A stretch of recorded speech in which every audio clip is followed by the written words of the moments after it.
Magandang gabi mga boss. Alright, tayo mag-share uli ng mga tricks and traps dito sa larong dama. Okay, ang ating papakita ay dito sa 116.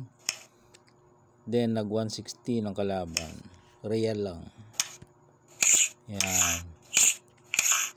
Dito siya, dito ko lang. Yan. Dito siya, dito ka. Dito siya, dito ka.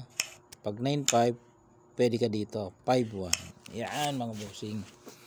May mga ano kasi dyan tricks and traps na pwedeng mangyari. Halimbawa dito siya, pwede ka dito.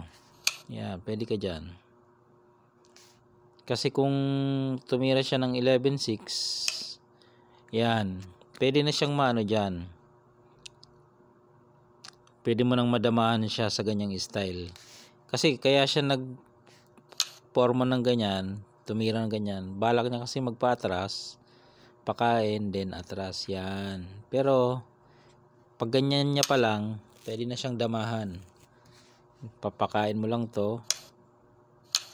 Pakain mo to. Pakain mo to. Yan o. Dama ka dun o. Kakain pa siya dito. Kainin mo ng dama. May baho pa dito. Okay. Yan yung mga possible na mangyari kapag ganun ang tinira, no. Ulit natin. Yan, real position. Dito siya, dito ka, dito.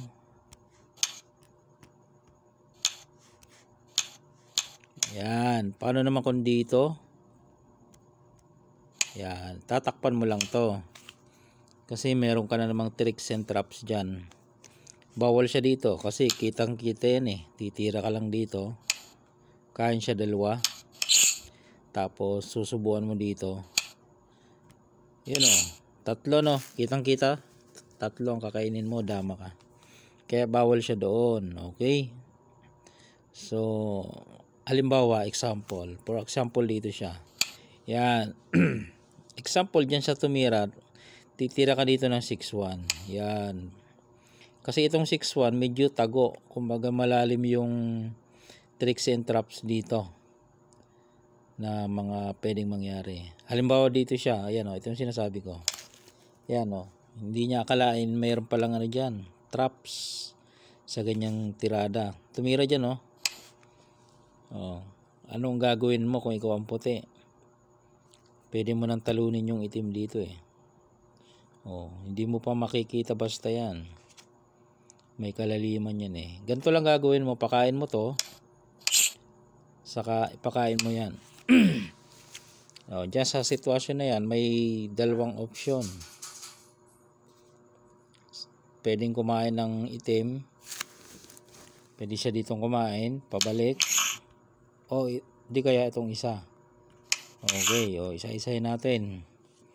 Halimbawa, pag dito siya kumain, pinili niya. Matik, kakain ka tatlo, dama ka. Panalo agad, no? Balik lang natin. Paano kung dito kumain? Yan. Di ganito naman gagawin mo. Tira ka muna ng 11-6. Pagkain niya doon, saka mo ito itira. Kain dalawa. Ayun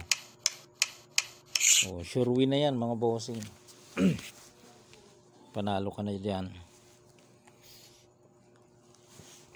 Alright, kaya maraming mga purpose yung ganong mga tira. Okay, na-share ko lang mga boss ang mga tricks and traps sa ganong opening 116 versus 116.